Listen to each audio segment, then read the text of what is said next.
would first like to introduce Mr. Kashif Anwar Saab. Kashif Anwar Saab is the president of the Friends of Economic and Business Reforms. ये साबिक नायब सदर भी रह चुके हैं Lahore Chamber of Commerce and Saab to just shed light on the state of the economy. I apologize. I wanted to formally begin with the word of the Holy Quran, but with the technical issues, I don't think it's going to be possible. So with that, a warm welcome from all of us at ITU. Thank you, Kashif. बहुत शुक्रिया। मैं खुद ही तिलावत कर लेता हूँ। बिस्मिल्लाहिर्रहमानिर्रहीम।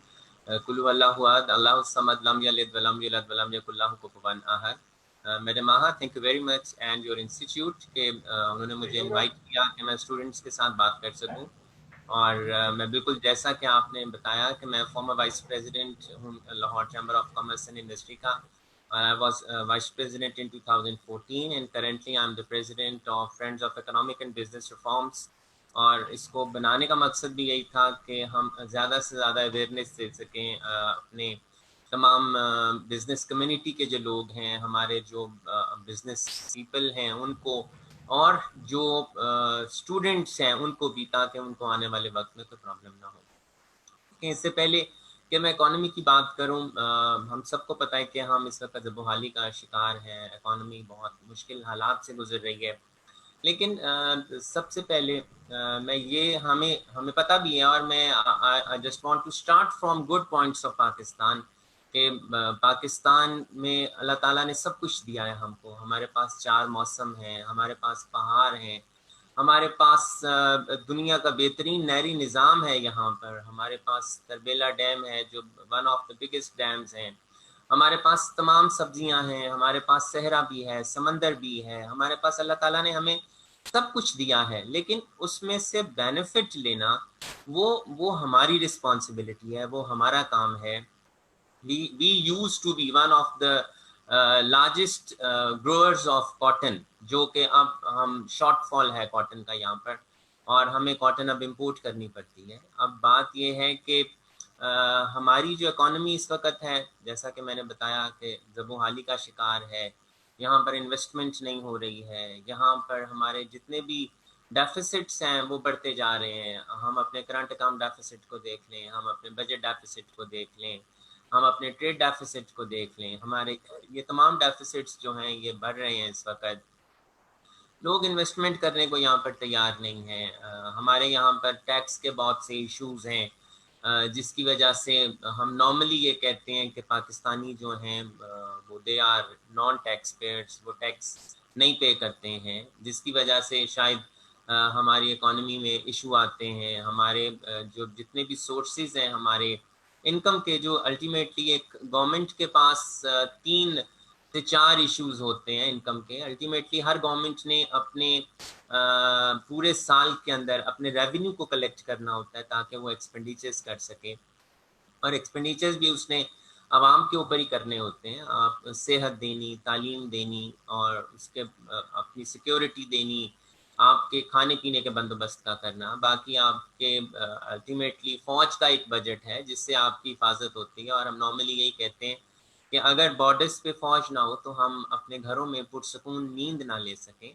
तो ये भी एक हमारा एक ऐसा एक्सपेंस है जिसके लिए हमारी जो गवर्नमेंट्स हैं, बल्कि तमाम गवर्नमेंट्स जो हैं, उनको पैसा चाहिए होता है। अब जो सोर्सेज 3 से 4 हैं, उसमें एक आपकी एक्सपोर्ट्स हैं कि आप अपनी एक्सपोर्ट्स करते हैं और ज़्यादा से ज़्यादा आपको वहाँ से रेमिटेंसेज आती हैं। आपकी रेवेन्यू की कलेक्शन है, टैक्स की कलेक्शन जिसे कहते हैं, कि आप ज़्यादा से ज़्यादा टैक्स की कलेक्शन करें, आपको वहाँ से रेवेन्यू मिले। उसके बाद आपके जो एक्सपेट्रिएट्स बाहर होते हैं, और नॉर्मली हम यही कहते हैं कि जितने पाकिस्तानी हमारे बाहर हैं और वो जो हमें पैसा भेजते हैं, वो भी it is also a source of income for the government, ताकि गवर्नमेंट उससे मिले। और FDI कि बाहर के जो लोग हैं, बाहर की कंपनीज, बाहर के जो कंट्रीज़ हैं, वो आपके मुल्क के अंदर इन्वेस्टमेंट करते हैं।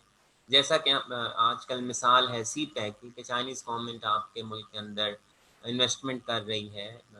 ठीक है, ये बात भी हमें बावर है और रखनी चाहिए कि जो अगर चाइनीज़ गवर्नमेंट हमारे मुल्क के अंदर इन्वेस्टमेंट कर रही है तो सिर्फ वो इसीलिए नहीं कर रही कि वो सिर्फ पाकिस्तान का फ़ायदा है। अल्टीमेटली चाइनीज़ गवर्नमेंट का भी फ़ायदा है, चाइना को भी उससे बहुत से फ़वाइद हासिल होंगे। लेकिन उन अगर हमें ये पता है कि चाइना को फ़ायदा मिलना है पाकिस्तान के अंदर इन्वेस्टमेंट करके, तो उन सोर्सेज से जो वो एवेन्यूज़ पैदा कर रहा है उनसे बेनिफिट हासिल करना ये हमारा काम है, ये हमारी गवर्नमेंट का काम है, ये हमारी स्टेट का काम है कि किस तरह हम ज़्यादा से ज़्यादा फैसिलिटीज़ जो हैं वो अपनी कम्युनिटी को दे सकते हैं, हम किस तरह ज़्यादा से ज़्यादा यहाँ पे इंडस्ट्रियलाइजेशन कर सकते हैं। अब बात ये है कि आपका मुल्क हम चूँकि ज़रई मुल्क हैं और हमारी इज़ अराउंड 60% की जो आबादी है उसको ये सेक्टर देता है, यहाँ से रोज़गार मिलता है, अटैच है उसके साथ। अब बात ये है कि क्या अब हमने ये फैसला करना है कि हम किस तरह से बाकी मुल्कों से एज रखते हैं। खुदा ना खास्ता कोई भी प्रॉब्लम आता है, आपके मुल्क के अंदर गंदम भी है, आपके मुल्क के अंदर चावल भी हैं, आपके मुल्क के अंदर कॉटन भी है, आपके मुल्क के अंदर शुगर केन भी है जिससे आपकी चीनी बनती है। आपको बहुत सी चीज़ें इम्पोर्ट नहीं करनी पड़ती थी, लेकिन हमारी अपनी पॉलिसीज़ और हमारी पॉलिसीज़ में फुकदान की वजह से अब हमें अपनी वो तमाम चीज़ों को इम्पोर्ट करना पड़ता है। पहले हम कॉटन को एक्सपोर्ट किया करते थे, अब हमें कॉटन अपनी इम्पोर्ट करनी पड़ती है। आपकी अगर हम ये कहते हैं कि हमारी कॉटन इंडस्ट्री जो है, हमारा टेक्सटाइल सेक्टर्स जो है, it contributes 50% of the exports, तो फिर हमें तो इस शोबे की तरक्की के लिए और हमें इस शोबे में अगर हम ज़्यादा से ज़्यादा खुद कफ़ील हो सकें, तो हमें तो कुछ ऐसी फ्यूचर पॉलिसीज़ बनानी चाहिए थी कि हम ज़्यादा से ज़्यादा कॉटन ग्रो कर सकते हैं। हमें कुछ ऐसे बीज बनाने चाहिए थे कि हमारी जो कॉटन का जो फूल है वो ज़्यादा प्रोडक्शन दे सकता, वो ज़्यादा प्रोडक्टिव होता। लेकिन हमने क्या किया, हमने अपनी जो कॉटन की ग्रोथ है हम उसको 15 मिलियन बेल्स जो कि हमारी अपनी इंडस्ट्री के लिए चाहिए होती है, और हमारे यहाँ पर 10 मिलियन बेल्स तक हम प्रोड्यूस कर रहे थे। एक वक्त में शायद हमने 12-13 मिलियन बेल्स को भी प्रोड्यूस किया। इस साल का जो टारगेट है वो शायद 7 से 7.5 मिलियन बेल्स है। अब अगर 15 मिलियन बेल्स हमारी इंडस्ट्री को चाहिए टेक्सटाइल की, तो इसका ये मतलब है कि 7 से 7.5 मिलियन बेल्स हमको इंपोर्ट करनी पड़ेगी। लेकिन हमने क्या किया उसके बरक्स, हम कॉटन के एरिया को ज़्यादा बढ़ाते, हम उसको फैसिलिटीज़ ज़्यादा देते, हम सीड्स ज़्यादा प्रोडक्टिव बनाते, हम उसको ज़्यादा महफूज रखते कि कीड़े का हमला ना हो, हम उसके लिए और तमाम इक़दामात करते कि हम ज़्यादा से ज़्यादा कॉटन की ग्रोथ ले सकें। हमने ये किया कि हमने कॉटन के एरिया को हमने कन्वर्ट किया, वहाँ पर हमने हाउसिंग सोसाइटीज़ बनाई। देखें, हमें इस बात को बावर रखना चाहिए कि अगर आपकी इकोनॉमी चलेगी तो आपके तमाम मामलात ज़िंदगी चलेंगे, चाहे वो आपके ज़ाती मामलात हों, चाहे वो गवर्नमेंट के मामलात हों, आपको इनकम मिलेगी, आपको रेवेन्यूज़ मिलेंगे, तो आप अपने तमाम अखराजात पूरे कर सकेंगे।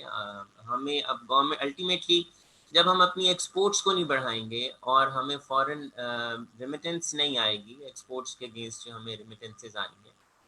पिछले कई सालों से हमने अपनी एक्सपोर्ट्स को 24 बिलियन डॉलर्स के करीब रखा है। उसके बरक्स हमारी जो इम्पोर्ट्स हैं वो बढ़ती गई और वो अराउंड 56 बिलियन डॉलर्स के करीब चली गई।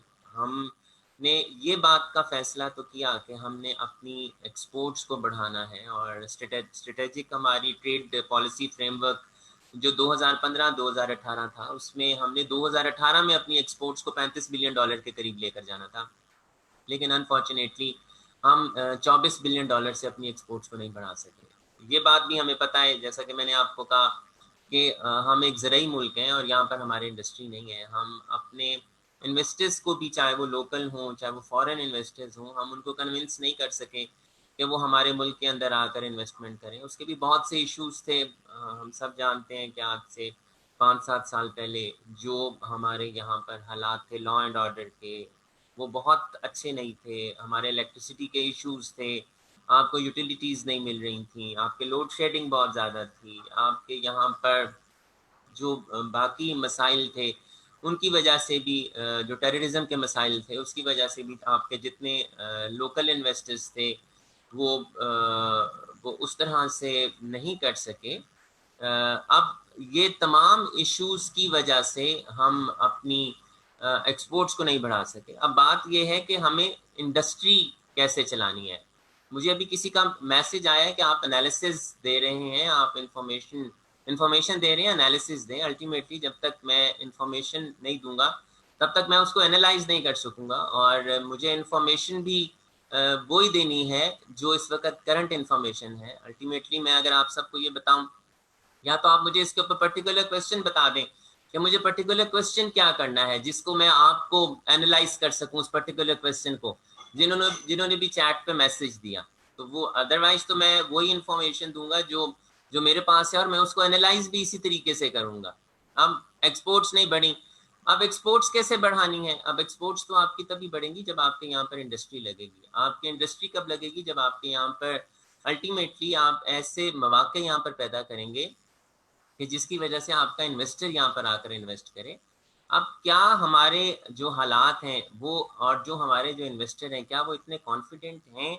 क्या आपके मुल्क के अंदर जो पॉलिसीज रहेंगी वो पॉलिसीज आपकी अगले सालों में भी ऐसे ही रहेंगी? मैं अगर टैक्स की पॉलिसीज की भी बात करूं, या मैं आपकी ऐसी पॉलिसीज भी दूं जो आप अपने फॉरेन इन्वेस्टर्स को देते हैं, हमारे यहाँ पर जो कंसिस्टेंसी ऑफ पॉलिसीज है वो शायद उस तरह से नहीं है। हमारी पॉलिसीज लॉन्ग टर्म नहीं बनती, हमारी पॉलिसीज शॉर्ट टर्म बनती हैं।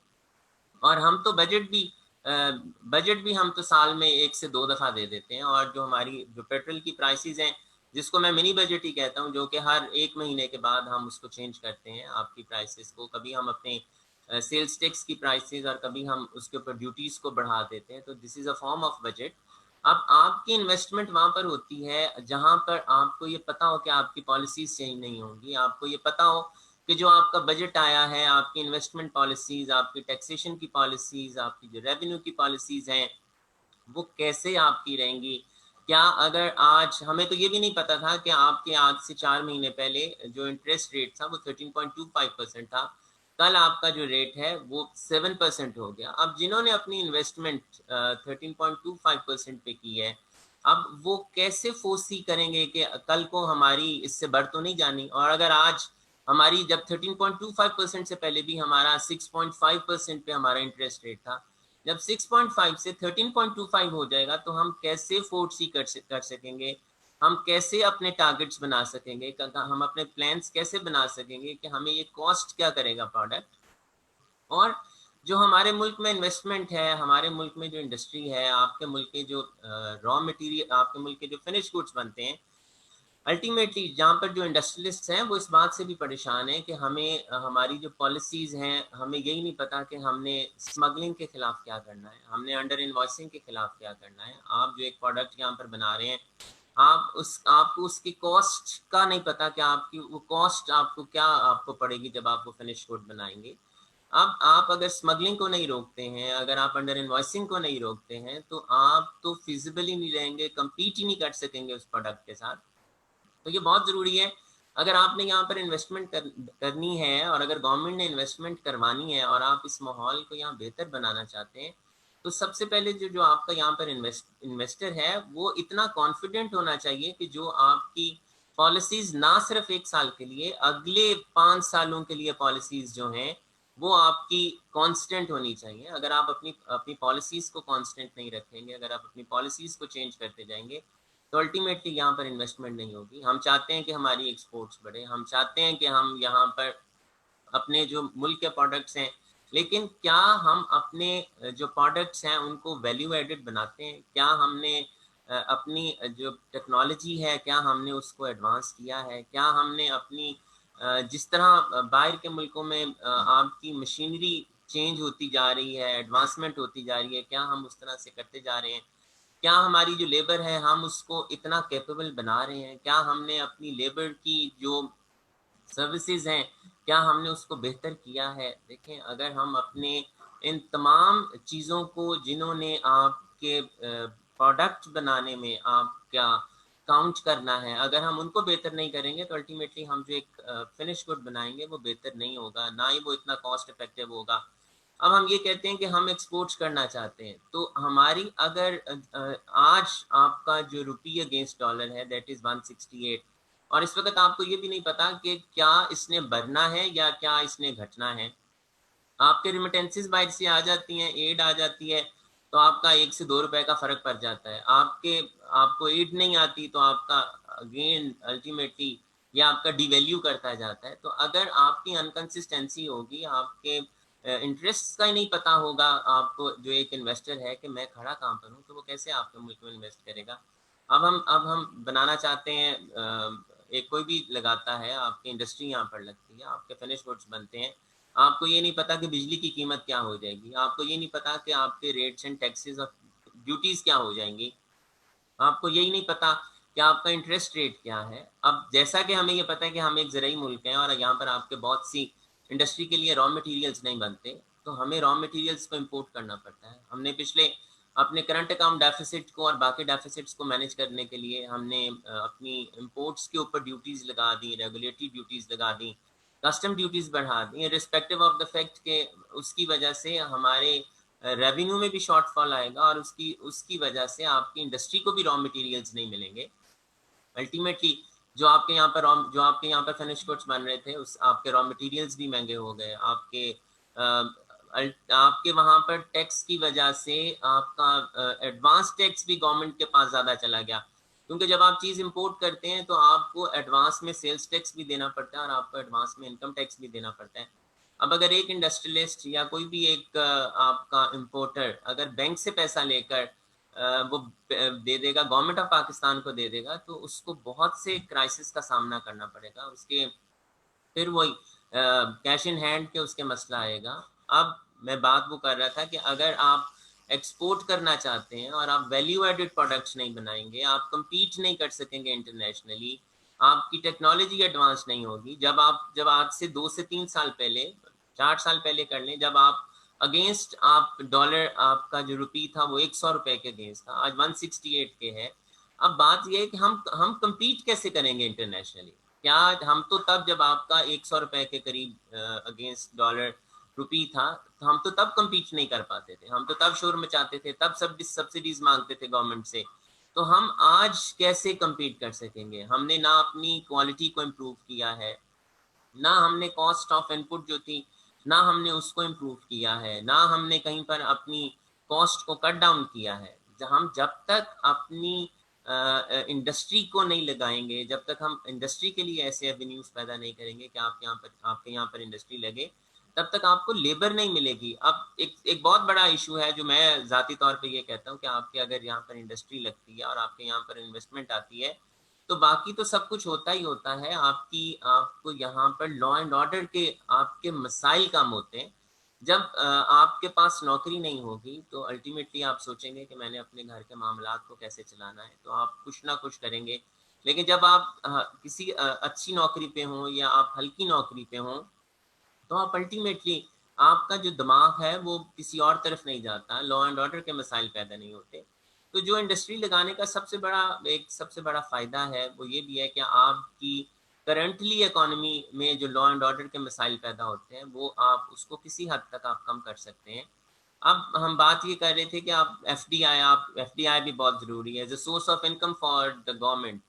अब मैं ज़ाती तौर पे एफडीआई के बहुत ज़्यादा हक में नहीं हूँ। मैं ये कहता हूँ कि अगर इन्वेस्टमेंट करनी भी है तो आपके अपने पाकिस्तानी इसको इन्वेस्टमेंट खुद करनी चाहिए है। और वो जो इन्वेस्टमेंट है वो क्यों फॉरेनर एक आपके मुल्क में आए और आपके मुल्क में इन्वेस्टमेंट करे और आपके मुल्क से सारी प्रॉफिटेबिलिटी को बाहर ले जाए, तो इट इज़ नॉट गुड। अगर करें ना करें, गवर्नमेंट को ऐसे एवेन्यूज़ देने चाहिए।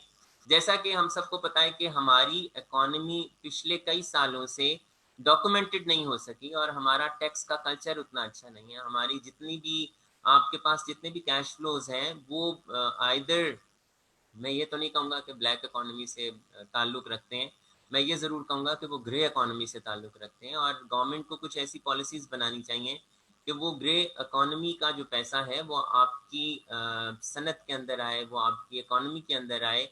और वो तभी आ सकता है जब हम उसको एक एवेन्यू देंगे, क्योंकि अगर हमने पिछले 50 से 60 सालों में उस पैसे को हमने नहीं लाए, हम अपनी वाइट इकोनॉमी के अंदर नहीं लाए, हम अपनी डॉक्यूमेंटेड इकोनॉमी के अंदर नहीं लाए, तो इट इज़ वेरी डिफिकल्ट कि हम रातों रात ये चाहें कि हम उस पैसे को अपनी वाइट इकोनॉमी के अंदर ले आएँ। अब जैसा कि अभी भी 3 महीने पहले भी जो गवर्नमेंट ने एक स्कीम दी है बिल्डर्स और डेवलपर्स के लिए, उसका मकसद भी सिर्फ यही था कि वो पैसा जो है वो आपकी इकोनॉमी के अंदर आए, और वो बहुत अच्छी एक स्कीम है जिससे आपका जब जब आपकी इंडस्ट्री चलती है, जब आपकी कंस्ट्रक्शन सेक्टर चलता है, तो उससे रिलेटेड जितनी भी 100 से 125 इंडस्ट्रीज हैं वो सारी की सारी चलती हैं। और ये गवर्नमेंट का एक बहुत ऐसा इकदाम था कि उन्होंने उस पैसे को अपनी जो शायद तिजोरियों में पड़ा था, आपकी इकोनॉमी में डॉक्यूमेंटेड नहीं था, उस पैसे को डॉक्यूमेंट करने के लिए एक ऐसा मैं तो एमनेस्टी कहूँगा, मैं ज़ाती तौर पे एमनेस्टीज के बहुत ज़्यादा हक में हूँ कि एक एमनेस्टी ऐसी दी। However it was a scheme, जो भी आपके इंडस्ट्रीज के लिए स्कीम थी, बिल्डर्स और डेवलपर्स के लिए, कि वो पैसा, उसमें शर्त थोड़ी सी ज़रा फ़र्क थी कि आप अपने पैसे को दिसंबर तक बैंक के अंदर रखें और बैंक में रख कर वहाँ से अपनी सारी इन्वेस्टमेंट करें, और उसके बाद जो आप अपनी अगर घर बनाएंगे या अपनी कोई कंस्ट्रक्शन करेंगे तो आपसे उस सोर्स का सवाल नहीं किया जाएगा। ये एक स्कीम बहुत अच्छी है। इस तरह की स्कीम्स जो हैं वो गवर्नमेंट को और भी देनी चाहिए, चाहे आप अपने रेट ऑफ प्रॉफिट को थोड़ा सा बढ़ा लें। इस वक्त करंटली जैसा कि अगर प्रॉफिट पे रेट 29% है और अगर आप लॉस में, और मिनिमम टैक्स जो है वो 1.5% है, तो हमें उस पे अगर ये करें तो ये बेहतर हो सकता है।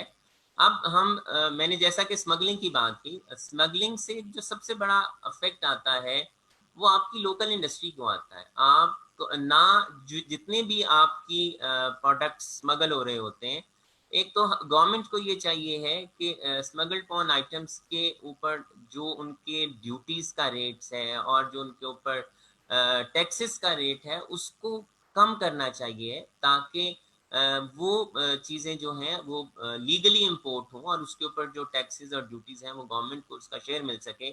गवर्नमेंट उसके ऊपर रोकने के लिए, इम्पोर्ट के डेफिसिट को कर्टेल करने के लिए ड्यूटीज़ बढ़ा देती है, जिसकी वजह से नुकसान ये होता है कि वो ना ही वो टैक्सेस गवर्नमेंट को मिलते हैं, ना ही वो जो आपके गुड्स आते हैं वो डॉक्यूमेंट होते हैं। अल्टीमेटली वो जितना चेन है वो सारे का सारा आपका अनडॉक्यूमेंटेड रहता है। लेकिन अब चूंकि आपकी एडवांसमेंट ऑफ टेक्नोलॉजी और जिस तरह से एफबीआर चल रहा है, मेरा ख्याल है कि हम अपनी जितनी भी जो एक्सपेंडिचर्स हैं और सोर्सेज ऑफ इनकम हैं, हम उसको नहीं छुपा सकेंगे। और ये मेरी एक एडवाइस भी होगी कि हमें अपने उन सोर्सेज को छुपाना भी नहीं चाहिए है, क्योंकि तमाम चीज़ें, एज एवरीबडी नोज कि हमारा जो CNIC है that is considered to be the NTN, और उसके अगेंस्ट हमारी तमाम रजिस्टर होते हैं, तमाम एक्सपेंसेस और तमाम इनकम्स।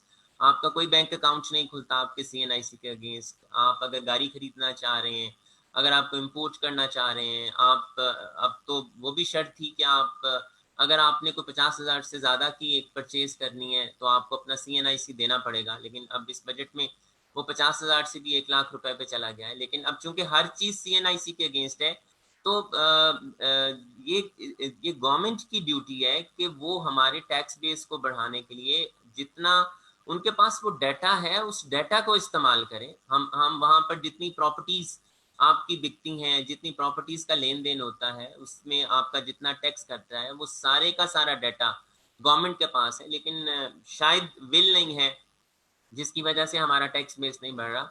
लेकिन मेरी ज़ाती राय में अगर गवर्नमेंट अपने इस तमाम के तमाम डाटा को इस्तेमाल करे जितना उसके पास है, जितने एक्सपेंडिचर्स की डिटेल उनके पास है, तो हमारा ये जो अपने टैक्स के टारगेट्स भी हैं वो भी पूरे हो सकते हैं। और जो हम नंबर ऑफ फाइलर्स जो कहती है गवर्नमेंट के, हमारे नंबर ऑफ फाइलर्स इस वक्त 27 लाख के करीब है, वो भी बढ़ सकते हैं। और हमें इस मेरी ज़ाती तौर पे मैं नहीं समझता कि आपके जो नंबर ऑफ फाइलर्स हैं वो ना बढ़ सकें। अब हम इसकी बात कर रहे थे कि हम ये कहते हैं कि जैसा कि मैंने आपको बताया कि हमारी जो कॉटन है हम उसको हमने उसकी प्रोडक्शन को कम कर दिया। हम गंदम को आप देख लीजिए, हम आज से 2 साल पहले तक ये कह रहे थे कि हमारे पास वाफिर मिकदार में गंदम है, हमें गंदम एक्सपोर्ट करनी चाहिए। अगर आप लोगों को याद, जैसा कि किसी साहब ने अभी लिखा था चैट बॉक्स के ऊपर कि उनके, मैं इन्फॉर्मेशन दे रहा हूँ तो उनके पास शायद ये इन्फॉर्मेशन होगी कि कुछ साल पहले तक 50 लाख टन तक गंदम भी हमारे पास मौजूद थी। आज क्या हुआ कि गंदम हमारे पास शॉर्ट हो गई और हमें इंपोर्ट करनी पड़ी और गंदम का क्राइसिस आ गया। क्या हुआ कि यहाँ पर शुगर का क्राइसिस आ गया? क्या हमारे पास, क्यों हम नहीं देते उनको, जो जितने भी हमारे किसान हैं, हम उनको क्यों मराहत नहीं देते? अब बात ये है कि अगर हम एग्रीकल्चरल सेक्टर को अगर हम मराहत नहीं देंगे तो जो प्रोडक्ट्स अल्टीमेटली हमारी इंडस्ट्री में इस्तेमाल होने, हमारे यहाँ पर गन्ना लगेगा तो आपके इंडस्ट्री लग के चीनी बनेगी, आपके यहाँ पर अगर कॉटन लगेगी तो आपके टेक्सटाइल में इस्तेमाल होगा, आपके यहाँ पर गंदम उगेगा तो आप उसको आटा बना सकेंगे और आटे से हम और भी चीजें बना सकेंगे। हमारे यहाँ पर कीनू लगेगा, जो कि हमारे पास इस वक्त कीनू, बेहतरीन कीनू आपके मुल्क में लगता है, तो हम क्या करते हैं, हम कीनू को एक्सपोर्ट कर देते हैं, हम वैल्यू एडेड प्रोडक्ट्स एक्सपोर्ट नहीं करते। हम क्यों नहीं कीनू का पल्प एक्सपोर्ट करते? हम क्यों नहीं कीनू को ड्राई करके भेजते? हम क्यों नहीं कीनू के जूसेस बनाकर भेजते? अब ये तो हमने फैसला करना है। और ये इंडस्ट्री लगाने में, देखें, इंडस्ट्री आपके मुल्क में तब लगती है जब आपको मराहत मिलती है, तो ये मराहत तो ये गवर्नमेंट ने देनी है और गवर्नमेंट को अपनी मराहत देने की पॉलिसी इंडस्ट्री के लिए बदलनी पड़ेगी। अब क्यों लोग नहीं आते इंडस्ट्री की तरफ? क्यों लोग इंडस्ट्री लगाने से, टैक्सेशन के सिस्टम में आने से लोग क्यों डरते हैं?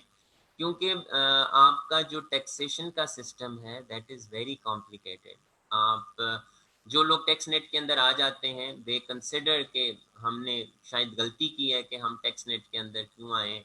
और टू मेरी ज़ाती राय में तो जो भी टैक्स नेट के अंदर आता है, तमाम मसाइल शायद उसी के लिए हो जाते हैं। तमाम गवर्नमेंट का जो ज़ोर होता है, डिपार्टमेंट्स का ज़ोर होता है, वो उन लोगों की तरफ चला जाता है जो आपके टैक्स नेट के अंदर होते हैं।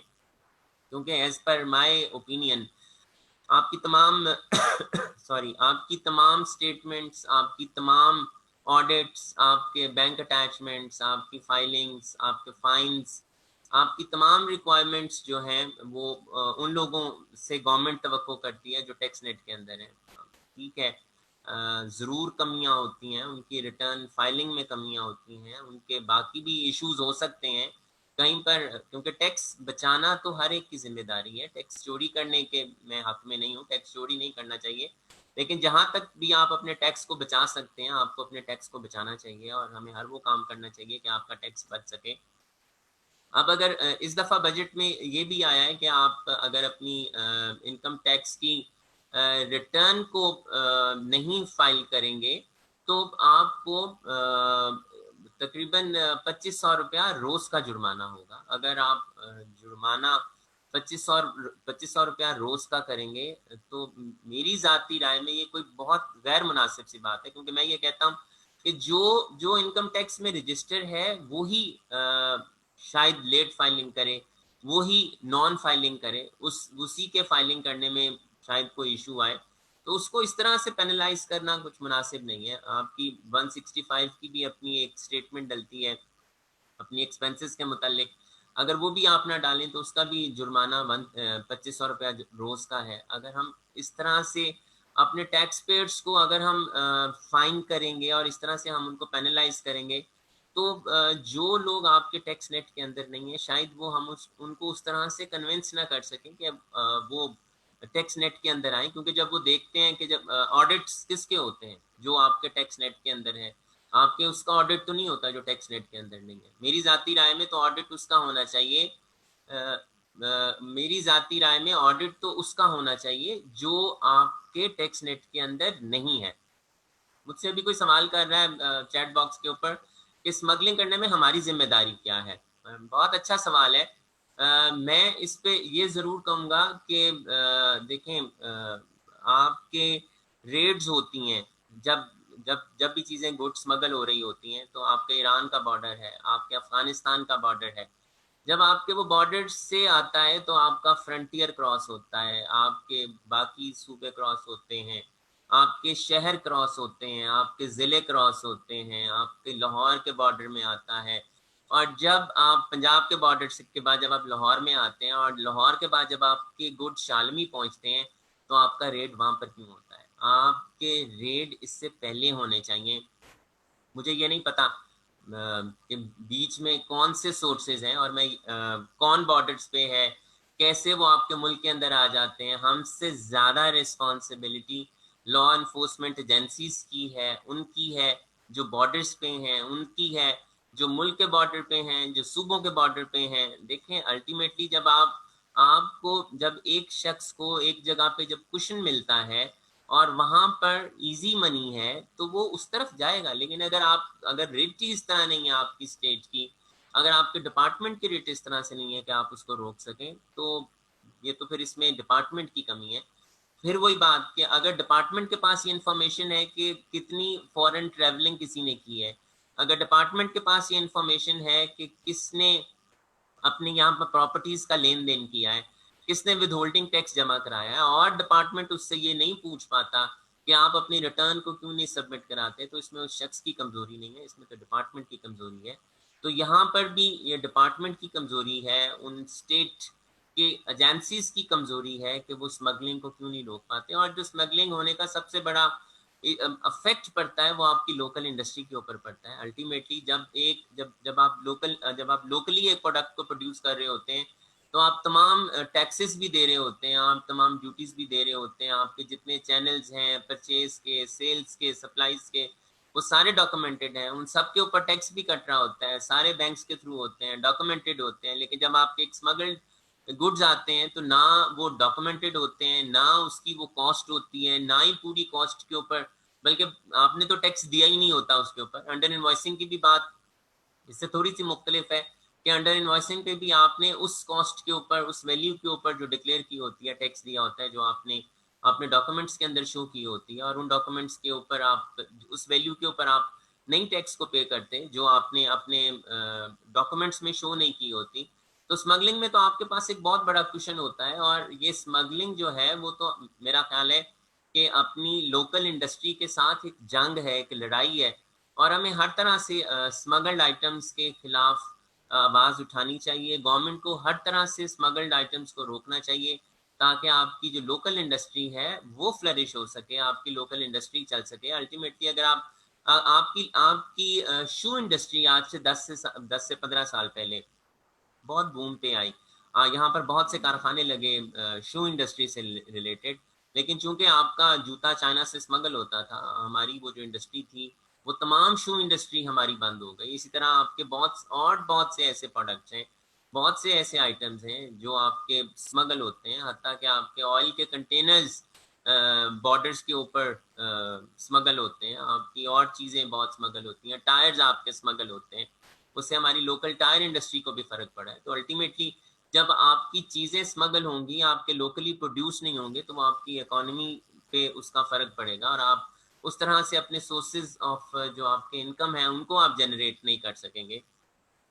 अब मैडम मेरा हाल है अगर आप कुछ सवाल भी कर लें तो ये ज्यादा बेहतर होगा। ऑफ कोर्स, हाँ जी, ऑफ कोर्स।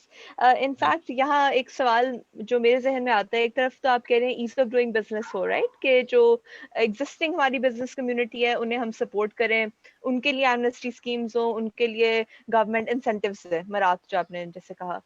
लेकिन उसके बरक्स जो एनिमीज कंसिडर होंगे वो हैं जो इलीगल बिजनेसेस हैं, राइट, जो आप कह रहे हैं कि स्मगल्ड गुड्स जो हैं। तो इसमें जो रेगुलेशन का फिर एक तस्वर हम पेश कर सकते हैं कि वो ये नहीं होगा कि जो एग्जिस्टिंग आपके जो सिनेरियो है उसमें आप बिजनेसेस को ओवर रेगुलेट करें, राइट, जो एग्जिस्टिंग बिजनेसेस हैं, जो लीगल बिजनेसेस हैं, वो जी ओवर बिल्कुल। रेगुलेशन का सामना कर रहे हैं, और जो सपोजिटली हमारी जो इलीगल इकोनॉमी है वो अनरेगुलेटेड देखें पिटी मच यहाँ पर जा रही है, राइट, एक क्योंकि बात को लॉ एनफोर्समेंट नहीं हो रही। देखें यहाँ पर जी एक प्लीज। बात को और बहुत क्लियर करने की ज़रूरत है कि जैसा कि मैंने कहा कि पिछले कई सालों से उस तरह से हमारा इकोनॉमी का सेटअप नहीं था, हमारी टेक्स्ट इकोनॉमी नहीं थी। और मैं आपको एक सेक्शन बताऊं, 111 फोर्थ सेक्शन है इनकम टैक्स एक्ट के अंदर, उसके अंदर ये था कि आप अपनी बाहर से फॉरेन रेमिटेंस मंगवाएं और आप उस फॉरेन करेंसी को सरेंडर कर दें गवर्नमेंट ऑफ पाकिस्तान के साथ, और उसके अगेंस्ट अगर आप पाक रुपये में पेमेंट ले लें तो हम आपसे उस सोर्स का नहीं पूछेंगे। अल्टीमेटली हाँ, हमें हमारे चूंकि शुरू से ही हमारे शॉर्टफॉल्स रहे हमारे बजट में, हमारे डेफिसिट्स में, तो हमारी गवर्नमेंट की ये कोशिश होती थी कि हमारी जो डॉलर की जितने भी रिजर्व्स हैं वो बढ़ते रहें, और उसके अगेंस्ट जो एक जो एक नुकसान होता रहा, वो नुकसान ये होता रहा कि हमें तब ये चाहिए था, मैं आज भी इस हक में हूँ कि हमारे मुल्क के अंदर 111(4) जो सेक्शन है उसको बरकरार रहना चाहिए है, विद द कंडीशन कि वो पैसा सारा आपकी लोकल इकोनॉमी के अंदर इन्वेस्ट हो, वो आपकी इंडस्ट्री के अंदर इन्वेस्ट हो, वो आपकी कंस्ट्रक्शन सेक्टर में इन्वेस्ट हो। देखें, अगर हम उस पैसे को यहाँ पर लाएंगे और उसको हम स्टॉक एक्सचेंज के अंदर ले जाएंगे, उससे इतना आपकी इकोनॉमी को उस तरह से फर्क नहीं पड़ेगा। हम उस पैसे को अपने मुल्क के अंदर ला के फिर उस रूट से बाहर ले जाएंगे और अपनी सिर्फ अपने एक्सपेंसेस को वाइट करने के लिए हम उस पैसे को यहाँ पर इस्तेमाल करेंगे, तो वो पैसा फायदेमंद नहीं रहेगा। हमें उन तमाम ऐसे सोर्सेस को हमें अभी भी जो 111(4) है उसमें शर्त ये है कि आप बाहर के मुल्क से 50 लाख रुपया तक मंगवा सकते हैं। अगर आपका 50 लाख रुपया तक होगा तो आपसे उसका सोर्स नहीं पूछा जाएगा, लेकिन अगर वो 50 लाख रुपए से ज्यादा होगा तो आपको उसका सोर्स बताना होगा कि आपका भेजने वाला कौन है, इसका सोर्स क्या है वहां से। तो देखें, मैं बार बार यही कहता हूं कि हमें यहाँ पर ऐसे एवेन्यूज को स्टार्ट करना है जो हमारी इकोनॉमी को चला सके, जिसकी वजह से आपके यहाँ पर वो इंडस्ट्री चले, आपके यहाँ पर रोजगार मिले। लेकिन अब जैसा आपने कहा कि हमारी पॉलिसीज ये होती हैं कि हमने उसको स्क्वीज करना है जो टैक्स नेट के अंदर है। हम ये कहते हैं, जो एक बहुत बड़ा परसेप्शन है ना, वो ये है, वी थिंक कि जो टैक्स दे रहा है वो इससे ज्यादा टैक्स दे सकता है, एंड वी बिलीव कि जो टैक्स दे रहा है वो पूरा नहीं दे रहा है। देखें, मैं तो ये कहता हूं कि अगर वो टैक्स दे रहा है तो हमें उसको फैसिलिटेट करना चाहिए, हमें हमें हर तरह से। और एक और बात, मैं आपके प्रोग्राम में यहाँ पर इस फोरम पे मैं ये सवाल करता हूँ कि मुझे ये बताएं कि कोई एक ऐसा बेनिफिट बता दें जो टैक्स पेयर के लिए हो। मैं टैक्स का स्टूडेंट हूं, मैं तो नहीं बता सकता कि भाई एक बेनिफिट जो किसी टैक्स पेयर के लिए हो। आप मुझे ये बताएं। हाँ, हम ये कहते हैं, गवर्नमेंट की पॉलिसीज ये हैं कि जो नॉन एक्टिव होगा या एक्टिव टैक्स पेयर लिस्ट के ऊपर नहीं होगा, उसको विद होल्डिंग्स अपनी डबल देनी पड़ेगी। लेकिन this is not a benefit, this is a penalty. आप विद होल्डिंग जो दे रहे हैं वो फालतू दे रहे हैं। बेनिफिट क्या है? क्या आप जब फॉरेन ट्रेवलिंग करते हैं तो आपको वीआईपी ट्रीटमेंट मिलता है? जब आप हॉस्पिटल में जाते हैं तो क्या आपको वहां पर कोई आपको आके कोई और ट्रीट करता है, कोई स्पेशल डॉक्टर ट्रीट करता है? देखें, यही तो मसाइल हैं कि हम अपने जो टैक्स पेयर्स हैं हम उनको बेनिफिट्स नहीं दे पाते। हम जब तक अपने टैक्स पेयर्स को बेनिफिट नहीं देंगे तब तक जो वो लोग हैं जो आपके टैक्स नेट के अंदर नहीं है, वो टैक्स नेट में नहीं आएंगे। और हमारे इसी स्क्वीज करने की वजह से, हमारे इसी उनके लिए ऐसे रूल्स एंड रेगुलेशंस रखने की वजह से जिनसे उनको प्रॉब्लम्स होते हैं, जो टैक्स नेट के बाहर है वो नहीं आते। अब मुझे ये बताएं कि हमारी गवर्नमेंट ने ऐसा कौन सा काम किया है कि जो लोग टैक्स नेट के बाहर हैं वो टैक्स नेट के अंदर है? ऐसा कौन सा फायदा दिया है? ऐसा कौन सा उन्हें मराद दी है कि आप टैक्स नेट के अंदर आए? क्योंकि देखें, अगर हम अपने कानून में ये रखेंगे, जैसा कि मैंने भी आपको कहा था कि जिसकी इनकम टैक्स की रिटर्न एक दिन भी देर होगी उसको 2500 रुपया जुर्माना देना होगा। ये एक दिन का जुर्माना 25, चाहे उसका टैक्स बनता है चाहे उसका टैक्स नहीं बनता, उसने नील की रिटर्न भी फाइल करनी है तो उसने 2500 रुपया जुर्माना देना है। तो एक ऐसा शख्स जो जब ये देखेगा कि भाई हमारे वो टैक्स पेयर जो इतना टैक्स भी देते हैं, गवर्नमेंट की तमाम फॉर्मेलिटीज को भी पूरा करते हैं। और मैं यहाँ ये बरमला कहूंगा कि अगर हम ये कहें कि सेल्स टैक्स का अकाउंट, सेल्स टैक्स की बुक कीपिंग आसान है, तो बिल्कुल ऐसा नहीं है। सेल्स टैक्स की book keeping it is very difficult. और हम तमाम रिटेलर से ये कहते हैं, लेमन से ये कहते हैं कि जनाब आप सेल्स टैक्स की बुक्स को संभालें, नहीं संभाल सकते। मैं चैलेंज करता हूं यहाँ पर कि आप नहीं संभाल सकते। आप जब तक आप फुली ट्रेंड और आपका जब तक अकाउंटेंट नहीं होगा, जब तक उसे बुक कीपिंग की समझ नहीं होगी, वो नहीं रख सकता। तो देखें, हमारी इकोनॉमी इनफॉर्मल है, हमारे लोग उस तरह से लिटरेट नहीं है, हमारे लोग उस तरह से टैक्स नेट के अंदर आने के लिए तैयार नहीं है। तो हम जब तक हम अपनी पॉलिसीज को चेंज नहीं करेंगे, हम जब तक उनको मराहत नहीं देंगे, तब तक आपके जो लोग हैं वो टैक्स नेट के अंदर नहीं आएंगे। मेरा ख्याल है मैडम आपके फिर चले गए। कोई और अगला सवाल हो तो जरूर कर लीजिए ताकि फिर इस तरह से ये चलता रहे। जैदी साहब कोई सवाल कुछ इस तरह से पूछ लें ताकि अब देखें, चलें हम इसकी बात कर लेते हैं। अभी ये आपके जो रेगुलेशंस लगी हैं FATF की भी रेगुलेशंस लगी हैं। अब हमें ये तो पता है, हमने अब अगर IMF से लोन लेना है तो हमने उन तमाम रूल्स एंड रेगुलेशंस के ऊपर उनको फॉलो करना है। अब हम ये कहते हैं जी कि हमारे यहाँ पर ड्रग ट्रैफिकिंग हो रही है, उसकी स्मगलिंग हो रही है, एंटी मनी लॉन्ड्रिंग हो रही है यहाँ पर। तो मेरा सवाल एक यहाँ पर ये भी है कि कितने आम इंसान जो हैं वो ड्रग की ट्रैफिकिंग करते हैं, और कितने पाकिस्तान की आबादी में कितने लेमैन ऐसे हैं जो यहाँ पर मनी लॉन्ड्रिंग करते हैं, और कितने ऐसे हैं जो स्मगलिंग करते हैं। अब बात ये है कि करते कुछ लोग हैं, एक सेक्टर है शायद इकोनॉमी का ऐसा, जिसकी वजह से ये तमाम मामलात खड़े होते हैं और तमाम लोगों को उन मसाइल से गुजरना पड़ता है। अब अगर हमने अगर लोन लेना है, IMF के पास जाना है, तो हमें उन FATF के जितने भी जो उन्होंने कवानीन बनाए हैं और जितने भी उन्होंने रूल्स एंड रेगुलेशंस दिए हैं, हमें उसे फॉलो करना पड़ेगा। लेकिन शायद हमारे जैसे मुल्क के लिए उसको फॉलो करना आसान नहीं है। अगर वो ये कहें कि हम, फिर वही बात है कि हमने अपने टैक्स के नेट को बढ़ाना है, हम नहीं बढ़ा सकते उस तरह से। हमने ट्रेड के डेफिसिट को तो कम किया, लेकिन एट विच कॉस्ट? आपकी लोकल इंडस्ट्री को मसला पैदा हो गया। हम अगर ये बात करें यहाँ पर कि आपके जो पाकिस्तान के इस वक्त जो टोटल डेट है आपके पाकिस्तान का, जो गवर्नमेंट ऑफ पाकिस्तान का आपका डेट है, वो तकरीबन 35,000 अरब रुपए के करीब है। और जो आपकी डेट एंड लाइबिलिटीज हैं पाकिस्तान की, वो 45,000 अरब रुपए के करीब है। अब अगर हमने इतना पैसा देना हो, बाहर के लोगों का, डोनर्स का हमने इतना पैसा देना हो, और हमारी मर्जी भी हमारी हो, तो ये तो नहीं हो सकता। फिर वो अल्टीमेटली आपके ऊपर शराइत भी सख्त रखते हैं। जितनी सब्सिडीज अगर गवर्नमेंट दे रही थी, वो सब्सिडीज में भी कहते हैं कि आप अपनी सब्सिडीज को कम करें। तो देखें, अगर हम ये चाहते हैं कि हम ज़्यादा से ज़्यादा मराहत हासिल कर सकें, अगर हम ये चाहते हैं कि हम ज़्यादा से ज़्यादा फैसिलिटीज़ ले सकें गवर्नमेंट से, और हम अपनी इकोनॉमी को चला सकें, इंडस्ट्री लगा सकें, यहाँ पर हमारे यहाँ पर ज़्यादा से ज़्यादा रोज़गार मिल सके। अब ये स्टूडेंट्स हैं, अब बात ये है, हमने तो ये, इस गवर्नमेंट जब आई तो उसने कहा कि हमने 50 लाख नौकरियां देनी है और 1 करोड़ घर बनाना है। तो अभी तक शायद 50 से 70 लाख से ज़्यादा लोग जो है बेरोज़गार हो चुके हैं। हम कहाँ से नौकरियां देंगे इतनी? कैसे हम उनको एडजस्ट करेंगे? अब जो भी आप, हमारा जो स्टूडेंट है वो बाहर निकलता है अपनी एजुकेशन को कंप्लीट करके, तो वो ये कहता है कि मैं शायद जाकर किसी भी डिपार्टमेंट का हेड ही लग जाऊं, और but it is not possible. अब बात यह है कि अब जहाँ पर हमारी इतनी ज़्यादा अनएम्प्लॉयमेंट हो, तो हम अपने स्टूडेंट्स हैं, हम उनको कैसे मैनेज करेंगे? और सबकी ख्वाहिश भी यही होती है कि हम जो है वो किसी तरह से पाकिस्तान से बाहर चले जाएं। अगर हमने तालीम यहाँ पर हासिल की है, तो किसी तरह से ऐसी नौकरी मिल जाए हमें जो पाकिस्तान के बाहर हो। कितने लोग पाकिस्तान से बाहर जाएंगे, उनका क्या कंट्रीब्यूशन होगा हमारी इकोनॉमी में? अब ये बहुत से कुछ ऐसे सवालात हैं। जितने डॉक्टर्स इंजीनियर्स हैं, वो भी यही चाहते हैं कि हमारी, अगर हमें जो पर्क्स हमें वहाँ मिलती हैं, जो फैसिलिटीज़ हमें वहाँ पर मिलती हैं, वो हमें अपने मुल्क के अंदर नहीं मिलती।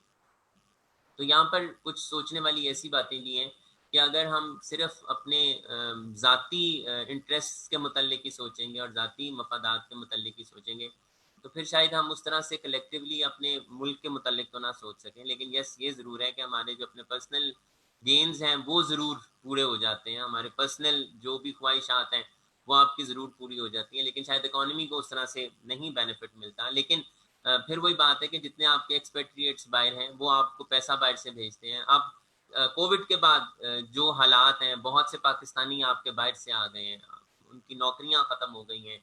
हमारे जितने भी ये जो एक्सपेट्रिएट्स बाहर थे, वो तकरीबन 20 to 21 बिलियन डॉलर्स भेजा करते थे, जो कि एक बहुत बड़ा एक जरिया था हमारी गवर्नमेंट की अर्निंग का। अब वो भी कम हो जाएगा, और जो आपकी इकोनॉमी के ऊपर एक जो बहुत बड़ा बर्डन पड़ेगा यहाँ पर आकर, उनको हम रोजगार कैसे देंगे? अल्टीमेटली वो भी एक आपकी इकोनॉमी के ऊपर बोझ रहेगा। कोविड के बाद से बहुत से मसाइल, जैसा कि सबको पता है कि कोविड के बाद बहुत से मसाइल, हाँ बिल्कुल, देखें ये अब्दुल्ला रहमान साहब ने लिखा है कि डेवलपिंग एक्सपेंडिचर्स, बिल्कुल ठीक बात आपने अब्दुल्ला साहब आपने लिखी है। मैं जाती तौर, एक इकोनॉमिस्ट ने ये कहा कि जब आपके घर का बजट खराब हो रहा हो तो आप अपने एक्सपेंडिचर्स को कर्टेल कर लेते हैं, लेकिन जब आपके मुल्क का एक्सपेंडिचर खराब हो रहा हो तो आप अपने एक्सपेंडिचर्स को बढ़ा लेते हैं, लेकिन कंस्ट्रक्टिव एक्सपेंडिचर्स को ज़ाती तौर पर मैं इन तमाम कंस्ट्रक्शंस के बहुत हक में हूँ। मैं मेट्रोज, मोटरवेज, आपके ओवरहेड ब्रिजेस, आपकी ये तमाम जितनी भी आपकी गवर्नमेंट के जो स्टेट ओन आपकी जितनी भी इन्वेस्टमेंट्स ये करते हैं, मैं उसके हक में हूँ। आपका इंफ्रास्ट्रक्चर यहाँ पर बनना चाहिए, इंफ्रास्ट्रक्चर इज़ वेरी इंपॉर्टेंट, लेकिन इंफ्रास्ट्रक्चर के साथ शर्त ये है कि हमने अगर अपने लोन्स को बढ़ा दिया है, तो हमने जो लोन लिया पिछली गवर्नमेंट ने, इसका एक सबसे बड़ा सवाल तो यहाँ पर ये आता है कि क्या उसकी कोई अकाउंटेबिलिटी है। हमने उस लोन को लेकर कहाँ पर लगाया, और उस लोन से हमें क्या फायदा हुआ, किस किस गवर्नमेंट ने कितना कितना लोन लिया, क्या हमने कोई डैम बनाया, हमने जितने लोन्स लिए हैं क्या हमने उससे कोई डैम बनाया, हमने कोई डैम नहीं बनाया। हमने तरबेला के बाद कोई ऐसा बड़ा डैम नहीं बनाया। कालाबाग डैम एक ऐसा था जिससे हमें 3200 मेगावाट मिलना था, 2-2.5 रुपए के करीब हमारा चला जाना था पर यूनिट, लेकिन हम शायद उसको भी नहीं बना सके। अब हमने जितना भी इंफ्रास्ट्रक्चर बनाया है, वो तमाम इंफ्रास्ट्रक्चर हमने लोन लेके बनाया है। आपको जरूर लोन लेना चाहिए, आपको जरूर इंफ्रास्ट्रक्चर बनाना चाहिए, लेकिन कंस्ट्रक्टिव जगह पे वो पैसा लगना चाहिए। अगर यही पैसा आपने डैम्स बनाने में लगाया होता, अगर यही पैसा आपने इंडस्ट्रियल स्टेट्स बनाने में लगाया होता, अगर यही पैसा आपने मेडिकल कॉलेजेस में लगाया होता, अगर यही पैसा आपकी यूनिवर्सिटीज में लगा होता, तो अल्टीमेटली वहां से आपको आउटपुट मिल रहा होता। अगर हमने डैम बनाना था, अगर हमने इंटरेस्ट लेकर ही डैम बनाना था, तो फिर वहां से आउटपुट जनरेशन वहां से इनकम की हो रही होती। वहां ये नहीं होना था कि जिस तरह के कल हमारे अखबार में आया कि हमारे शायद 39 PIA के प्लेन्स के लिए 800 पायलट्स हैं। वहां फिर ऐसा नहीं होना था कि हमें 800 पायलट्स 40 प्लेन्स के लिए रखने पड़ते। वहां ये होता कि अगर वहां से हमने जो इंटरेस्ट पे करना था, हमने जो उसके रेंटल्स देने थे, हमने जो उसके एक्सपेंसेस को बियर करना था, वो उसी प्रोजेक्ट में से देना था। आपकी आवाम की कॉस्ट से कुछ, जेब से कुछ नहीं निकलना था। अगर आप अपने स्टेट ओन्ड कंपनीज की भी बात कर लें, क्या आपका रेलवे कर रहा है, क्या आपका पाकिस्तान स्टील मिल कर रहा है, क्या आपके बाकी वापडा क्या कर रहा है, आपके बाकी जितने भी पाकिस्तान स्टेट ओन्ड प्रोजेक्ट्स हैं, क्या कोई प्रॉफिट में है इस वक्त? सारे लॉस में है। वो पैसा कहाँ जा रहा है, वो पैसा कौन दे रहा है? वो पैसा हम दे रहे हैं। वो हमारा ही पैसा देने को, वो हमारी वेलफेयर पे लगता, वो हमारी सेहत पे लगता, वो हमारे खाने पीने पे लगता, वो हमारी सिक्योरिटी पे लगता, वो हमारी और फैसिलिटीज के ऊपर लगता। वो पैसा हम दे रहे हैं जनाब, हमने वहाँ इंसेंटिव्स देने होते हैं उन लोगों को, हमने उनके जो पर्क्स हैं जिसकी कोई कंट्रीब्यूशन नहीं है हमारी इकोनॉमी में, हम वो उसको दे रहे हैं, हम उन डेफिसिट्स को पे करने के लिए दे रहे हैं। तो आप जरूर लोन लें, लेकिन उसको कंस्ट्रक्टिव जगह पे लगाएं।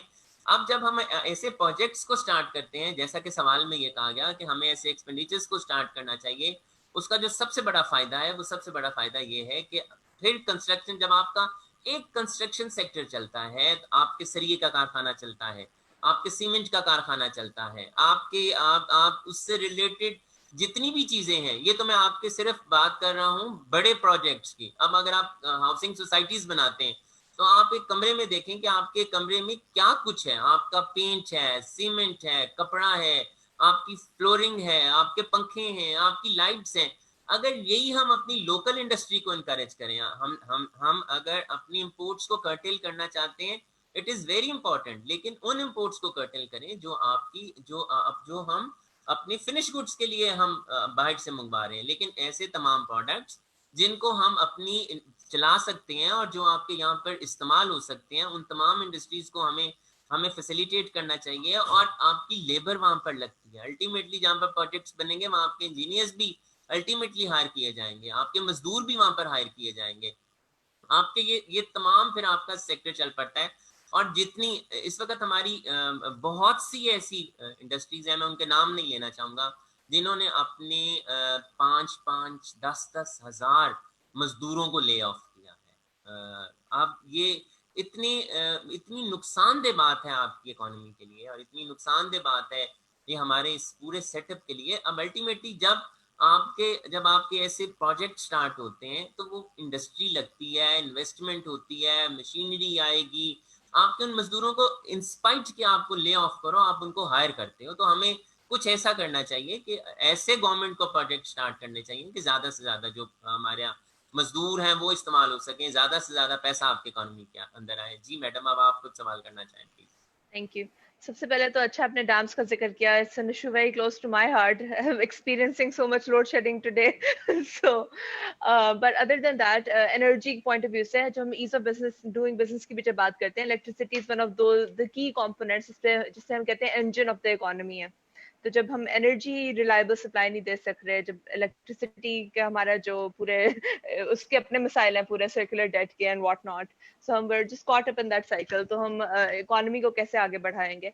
सो अभी आपकी पूरी कन्वर्सेशन के बाद मुझे ये लग रहा है कि आर्ग्यूमेंट ये है फिर कि एक एफिशिएंट इकोनॉमी आप कहेंगे, राइट? लाइक एफिशिएंसी की तरफ हमें जाना चाहिए कि हम अपने डेफिसिट्स कम करें, अपनी जो सोर्सेज ऑफ रेवेन्यू है उन्हें एक्सपैंड करें, जिसे हम एक्सपेंशनरी फिस्कल स्पेस कहते हैं, वो बढ़ाएं यानी। लेकिन आर्ग्यूमेंट अब ये होती है कि गवर्नमेंट तो इन्हीं फुटस्टेप्स पे चलने की कोशिश तो कर रही है, राइट? लाइक ये पॉलिसी वाइज जब आप इनके कोई भी डॉक्यूमेंट पढ़ते हैं, वो ये कहती है कि हम बस बहुत भरपूर कोशिश कर रहे हैं कि हम, फॉर एग्जांपल अभी आप करंट बजट भी उठा के देख लें, उसमें भी उन्होंने जो के लिए जो गुड्स एक्चुअली यूज होने हैं टुवर्ड्स योर इंडस्ट्री, उन्हें अपनी तरफ से उन्होंने दिए हैं, उस पे बेनिफिट्स दिए हैं टू द इंडस्ट्री, राइट? अपनी तरफ से उन्होंने pro people pro business budget announce किया, राइट? लेकिन ये बेनिफिट्स ट्रिकल डाउन क्यों नहीं हो रहा है कि इकोनॉमी एक्चुअली फायदा उठा सके इन इन बेनिफिट्स का, क्योंकि supposedly they are working towards this. देखें, एक तो जो सबसे बड़ी बात है ना, हमारी जो पॉलिसीज हैं उसमें एक तो अनकंसिस्टेंसी ऑफ पॉलिसी है, दूसरा हमें ट्रस्ट नहीं है गवर्नमेंट के ऊपर। अभी मैं आपको ये बताऊं कि अभी रिटेलर्स के लिए पिछले दिसंबर में जो ऑर्डिनेंस आया था उसमें ये कहा गया कि आप अपनी टर्नओवर्स के ऊपर जो मिनिमम टैक्स है उसको 0.5% कर दें। अब उन्होंने ये चेंज एडिशन किया है, एक्ट में चेंज नहीं किया। और साथ शर्त ये रखी है कि जितना आपने टैक्स 2018 में आपने दिया था, आप उससे ज्यादा टैक्स को कम नहीं कर सकते। अब बात यह है कि अगर आप उस, और तब रेट जो था वो 1.25% था, आपने उस जो जितना भी आपने टैक्स जमा कराया वो 1.25% पे था। अब गवर्नमेंट ये कहती है कि आप यस इस साल के लिए 0.5% कर दें, लेकिन टैक्स कम नहीं हो सकता। तो उसकी दो सूरतें हैं, या तो आप अपने जीपी को बढ़ा देंगे या आप अपनी टर्नओवर्स को बढ़ाएंगे। अब जो गवर्नमेंट के दिमाग में था वो यही था कि जितने रिटेलर्स हैं वो अपनी टर्नओवर्स को बढ़ाएंगे। अब आप अगर अपने 0.5% पे लाते हैं तो आपको 1.5 से 2 गुना अपनी सेल्स को बढ़ाना पड़ेगा। अब मेरा सवाल यहाँ पर ये है, टर्नओवर्स बढ़ाने में भी कुछ नहीं है, लोग टैक्स भी देना चाहते हैं। अब लोग ये कहते हैं कि आपने 2019 के लिए और 20 के लिए तो 0.5% कर दिया, 21 में आप क्या करेंगे? हमें पता ही नहीं है कि 21 में क्या करेंगे। अब अगर पॉलिसी ये हो कि अगर गवर्नमेंट ये कहे कि देखें, जो इस वक्त एक सेगमेंट है जो रिटेलर्स हमारे हैं, नॉर्मली हम कहते हैं कि वो टैक्स बेस के बाहर है, हमें उन्हें टैक्स नेट के अंदर लाना है। उस एक सेक्टर को टैक्स, मैं एक मिसाल देता हूँ, उस सेक्टर को, मैं पूरे सेक्टर की बात कर रहा हूँ, उस पूरे सेक्टर को टैक्स नेट में लाने के लिए गवर्नमेंट को ये पॉलिसी देनी चाहिए है कि हमें आप अपने टैक्स को बढ़ाएं, पिछले साल से 15 से 20% बढ़ाएं, हर साल बढ़ाते जाएं। 5 साल के बाद आप कैलकुलेट करें तो जो टैक्स उसने 5 साल पहले दिया होगा, 5 साल के बाद वो 90 से 100% इंक्रीज के साथ आ जाए। और साथ गवर्नमेंट ये कह दे कि there will be no audit, there will be no question, but जो आपको परचेजेस लेनी है वो आपको एक रजिस्टर्ड मैन्युफैक्चरर या रजिस्टर्ड इंपोर्टर से लेनी है, क्योंकि आप अपनी इकोनॉमी को भी तो डॉक्यूमेंट कर रहे हैं ना। अब गवर्नमेंट ने इस बजट में क्या किया है, गवर्नमेंट ने ऐसे तमाम मैन्युफैक्चरर्स जो सेल्स टैक्स में रजिस्टर्ड हैं, गवर्नमेंट ने उनके लिए शर्त ये रखी है कि अगर आप एक अपने किसी सप्लायर को 10 करोड़ से ज्यादा की सप्लाईज देंगे तो 10 करोड़ से ज्यादा की जो आपकी सप्लाईज होंगी उसका रिस्पेक्टिव पोर्शन ऑफ एक्सपेंसेस होगा, that will not be allowed, आपको वो नहीं मिलेगा। और दूसरी तरफ गवर्नमेंट ने क्या कहा कि 10, ये तो बात हो गई आपकी परचेजेस की। अब गवर्नमेंट ने कहा कि जो आपने सप्लाईज करनी है, आप जो सप्लाईज करेंगे, अगर 10 करोड़ से ज्यादा आप अपनी सप्लाईज करेंगे तो इनपुट का पोर्शन भी नहीं मिलेगा। देखें, अब अगर आप सप्लाई, ये दोनों बातें सप्लाईज की हैं, मैं कंफ्यूज कर रहा था, दोनों बातें सप्लाईज की हैं। आप अगर एक अनरजिस्टर्ड को सप्लाई करते हैं तो 10 करोड़ से ज्यादा अगर आप करेंगे तो एक्सपेंसेस में भी पोर्शन नहीं मिलेगा, और अगर आप सप्लाईज करते हैं 10 करोड़ से ज्यादा तो आपको इनपुट का पोर्शन भी नहीं मिलेगा। गवर्नमेंट को देखें, उस मैन्युफैक्चरर को तो कम से कम सजा नहीं ना देनी चाहिए जो आपका टैक्स नेट के अंदर है, जो सेल्स टैक्स भी दे रहा है, जो मैन्युफैक्चरिंग भी कर रहा है। अब हम ये बात करते हैं कि जनाब आपने जो ये कहा कि ये टिकल डाउन क्यों नहीं हो रहा, इसका बेनिफिट क्यों नहीं मिल रहा। अब एक जो इंडस्ट्री है, आपने कभी ये सोचा है कि वो लेबर डिपार्टमेंट को भी देख रही है, वो ईओबीआई को भी देख रही है, वो सोशल सिक्योरिटी को भी देख रही है, वो ओल्ड एज को भी देख रही है, वो इनकम टैक्स को भी देख रही है, वो सेल्स टैक्स को भी देख रही है। जो सबसे ज्यादा मजेदार बात है, हम अगर एक मैन्युफैक्चरर अगर अपने आप को एफबीआर के अंदर रजिस्टर कराते हैं, हम अगर गुड्स प्रोवाइडर हैं, हमारा किसी सर्विस से कोई ताल्लुक नहीं है, हम अगर कोई सर्विस प्रोवाइड नहीं करते, तो पीआरए का कानून ये कहता है आप सर्विस प्रोवाइड नहीं करते नो प्रॉब्लम, लेकिन आप सर्विस लेते तो है ना। आप चार्टर्ड अकाउंटेंट की सर्विस लेते हैं, आप लॉयर की सर्विस लेते हैं, आप बाहर से आपका कोई ट्रांसपोर्टेशन आता है आप उसकी सर्विस लेते हैं, तो आपने पीआरए में इसलिए रजिस्टर होना है क्योंकि आपने as a withholding agent बनना है, आपने उस सर्विस प्रोवाइडर का एडवांस टैक्स काटना है। तो देखें, अगर आप हमारे ऊपर इन तमाम ये मसाइल को लगाते जाएंगे, अब अगर एक मैन्युफैक्चरर है, मैन्युफैक्चरर के लिए जनाब ये भी जरूरी है कि जब उसने अपनी सेल्स टैक्स की इनवॉइस काटनी है तो उस इनवॉइस के अंदर उसने उस कस्टमर का एडवांस टैक्स विद हेल्ड करना है। भाई मेरा क्या ताल्लुक है किसी कस्टमर के एडवांस टैक्स से, I am concern with the sales tax. मैं अगर एक प्रोडक्ट बना रहा हूं तो मैंने उसका सेल्स टैक्स गवर्नमेंट को देना है, मैं अगर परचेजेस कर रहा हूं तो मैंने चलिए उसका एडवांस टैक्स विद हेल्ड करना है। अब ये आपने बात की, देखें अब जो एक हमारी जो इंडस्ट्री में जो सब जो जो जो डॉक्यूमेंटेड होता है ना, अब जो एक मैन्युफैक्चरर है अगर वो अपनी परचेजेस ले रहा है तो उसने 4.5 से 5% इनकम टैक्स विद हेल्ड करना है। आप जरूर इनकम टैक्स विद हेल्ड कराएं, मैं डॉक्यूमेंटेशन के खिलाफ नहीं हूं, मैं इनकम टैक्स विद हेल्ड करने के भी खिलाफ नहीं हूं। मैं ये कहता हूं कि इंस्पाइट जो आपने 4.5% इनकम टैक्स विद हेल्ड करना है, आप 0.5% इनकम टैक्स विद हेल्ड कर लें, आपने तो डॉक्यूमेंटेशन करनी है। This is not a source of revenue for the government, ये तो गवर्नमेंट को डॉक्यूमेंटेशन करनी है, वहां पर आप अपनी डॉक्यूमेंटेशन को मुकम्मल करें। अब एक ऐसा इंडस्ट्रियलिस्ट जिसने बैंक से पैसा लिया है और उसने पैसा अगर स्टेट को दे देना है विद होल्डिंग के लिए, तो देखें उसके कैश फ्लो में तो बार बार प्रॉब्लम आता जाएगा। फिर जो सबसे बड़ा मसला होता है, आपका जितना भी आपका सेक्टर है जो आपका गवर्नमेंट के साथ ऑर्गेनाइज सेक्टर में है, उसको हर वक्त गवर्नमेंट से रिफंड्स लेने होते हैं। क्यों रिफंड्स लेने होते हैं?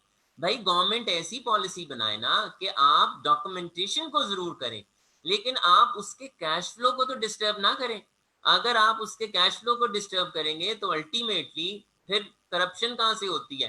करप्शन भी यहां से ही होती है। करप्शन किसी ऐसी हवाई मखलूक का नाम नहीं है। जब आप अपने इख्तियारात को हद से ज्यादा दे देते हैं तो वहां पर आपके करप्शन स्टार्ट होती है। अब जब आप जितना कानून को स्ट्रिक्ट करते जाएंगे, आपकी करप्शन तो हमारे मुल्क में शायद खत्म नहीं हो सकती, उसका रेट जरूर बढ़ता जाता है। जो आपका डॉक्यूमेंटेड सेक्टर है, जो आपका ऑर्गेनाइज सेक्टर है, क्या वो किसी डिपार्टमेंट से मिले बगैर कोई काम कर सकता है? मैं बहुत से ऐसे लोगों को जानता हूँ, मैं उस वक्त को भी जानता हूँ कि जब आपने अपनी ऑफिशियल स्टेटमेंट्स भी जमा करानी होती थी तो you have to give something, आपकी ऑफिशियल स्टेटमेंट्स भी नहीं जमा होती। तो देखें यहाँ पर फिर वो करप्शन के अनासर जो हम बार बार कहते हैं, हमें करप्शन फ्री सोसाइटी चाहिए, हमें करप्शन फ्री सोसाइटी चाहिए, तो ये कुछ ऐसे मसाइल हैं, इस वजह से आपके जो बेनिफिट्स हैं वो ट्रिकल डाउन नहीं होते, वो नीचे नहीं मिलते। तो हमें जब तक हम अपनी अप्रोच को पॉजिटिव नहीं करेंगे और जब तक हम ऐसी बात नहीं सोचें, जब तक हम अगले को हम दरअसल स्टार्ट ही यहाँ से करते हैं कि अगला चोर है। जब आप अपनी इस परसेप्शन को चेंज करेंगे ना, तो फिर आप बेहतर कर सकेंगे अपने मुल्क के लिए। जी बट ये तो फिर सर्कुलर आर्ग्यूमेंट हुई, राइट? क्योंकि एक तरह से आप कह रहे हैं कि करप्शन एग्जिस्ट करती है, then the government is suspicious of the people, तो वो ट्रस्ट डेफिसिट जो आपने पहले भी आइडेंटिफाई किया, आई यस थिंक ये एक बहुत बड़ा प्रॉब्लम है जिसकी वजह से हम इस साइकिल ऑफ मिसट्रस्ट में पड़े हुए हैं। डॉक्यूमेंटेशन भी ओवर बर्डनड सब हुए हुए हैं because of this whole documentation, book keeping cost both ends पे, गवर्नमेंट के एंड्स पे, बिजनेसेस के एंड्स पे। So ये तो I think problem society का हुआ, right? To try to address this trust deficit जो हमने create कर दिया है within businesses, within communities or whatnot. लेकिन इसमें एक सवाल जो उठता है वो ये है कि फाइन, लेट्स सपोज कि गवर्नमेंट ट्रस्ट कर लेती है लोगों पे और कहती है कि ठीक है हम स्टिक अप्रोच नहीं करेंगे जो आप कह रहे हैं और इंस्टेड हम कैरेट्स देंगे, राइट?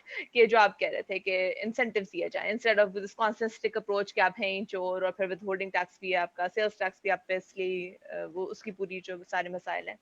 बट चलें, अगर if you have to list down, एक तो आपने एमनेस्टी स्कीम्स का जिक्र किया था, what kind of incentives should the government be giving to A, the people, and B, businesses?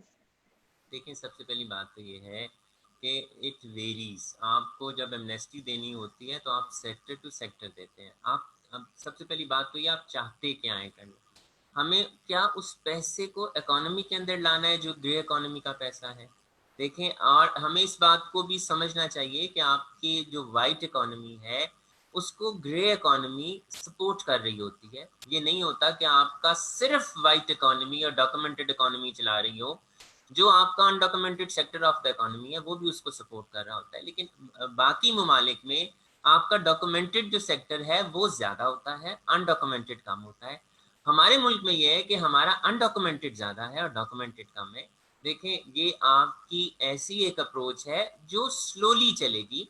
हम अगर ये कहें कि इसका अफेक्ट 2-4 सालों में आ जाए, नहीं आएगा.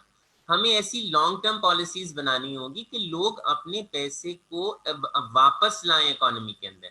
आपके जितने भी इन्वेस्टर थे वो इस वक्त गैर महफूज हैं.